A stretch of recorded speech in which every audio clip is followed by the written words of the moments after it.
Guys, early morning లేచి అయితే ready అయిపోయాను. కాలేజ్కి అయితే వచ్చేసా. ఈరోజైతే మన కేరళ హాస్టల్ రూమ్స్ ఎలా ఉంటాయో చూసేద్దాం పదండి. నాకు ఫైనల్లీ టుడే అయితే పర్మిషన్ దొరికింది మనం రూమ్ చూడడానికి. ఈరోజు మా ఫ్రెండ్ రూమ్కి అయితే నేను వచ్చేసాను. మనకైతే ఇక్కడ లెఫ్ట్ సైడ్ అయితే అల్మారాస్ అయితే ఇచ్చారు. ఇక్కడ చాలా స్పేస్ ఉంది లోపల, ఎన్ని కావాలంటే అన్ని క్లోత్స్ పెట్టుకోవచ్చు. అండ్ రైట్ సైడ్ అయితే మనకు స్టడీ డెస్క్ కూడా ఇచ్చారు. నాకు ఇది బాగా నచ్చింది. నేనైతే కూర్చొని కూడా చూసాను, చాలా కంఫర్టబుల్గా ఉంటుంది చదువుకోవడానికి మాత్రం. అండ్ బుక్ షెల్ఫ్ కూడా ఇచ్చారు మనకి, మీరు చూస్తే. నెక్స్ట్ అయితే మన గ్లాస్ అండ్ విత్ సన్లైట్ వచ్చేలాగా వెంటిలేషన్ బాగా పెట్టారు. రూమ్ మాత్రం చాలా క్లీన్గా ఉంది.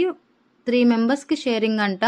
అండ్ కింద బెడ్ చూస్తే చాలా స్మూత్గా ఉంది కూర్చోవడానికి కూడా. అండ్ బెడ్స్కి గ్యాప్ కూడా ఉంది. నాకు ఇది బాగా నచ్చింది. అండ్ క్లీన్ అండ్ నీట్గా ఉన్నాయి రూమ్స్. కేజీలో మాత్రం సూపర్గా ఉన్నాయి రూమ్స్ మాత్రం. నెక్స్ట్ అయితే నేను బయట వ్యూ చూద్దామని వచ్చేసి, ఇది హిమాలయ హాస్టల్. ఇది కూడా గర్ల్స్దే మనకి. ఎంత పెద్దగా ఉంది చూసారా. ఇది లోటస్ హాస్టల్ అయితే మన కన్స్ట్రక్షన్లో ఉంది. ఇంకా నేనైతే క్లాసెస్కి అటెండ్ అయిపోయాను. నెక్స్ట్ డే మన ఇప్పుడు లంచ్ బ్రేక్ మనకి, కాబట్టి మేము లంచ్ తినడానికి నేను మా ఫ్రెండ్స్ అయితే ఫైనల్లీ ఫ్రీ క్లాస్ ఎక్కడ ఉందని సెర్చ్ చేస్తే ఇంకా ఫైనల్గా దొరికింది.